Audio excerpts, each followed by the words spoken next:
என் இனிய பொன்மொழிகளே எல்லோருக்கும் வணக்கம். தெய்வமே தெய்வமே நன்றி சொல்வேன் தெய்வமே.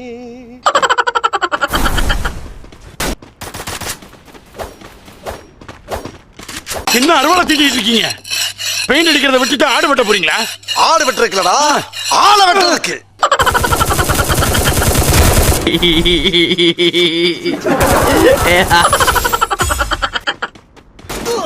இல்லங்கிட்ட விலைக்கு வாங்குறீங்க நல்லது இல்ல.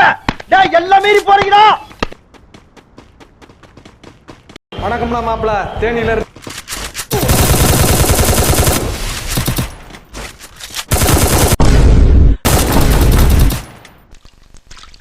சரி, நான் செவனே தானா போய்க்கிருந்தேன். யாரும் ரொம்ப தும்பு காய்ச்சி போனா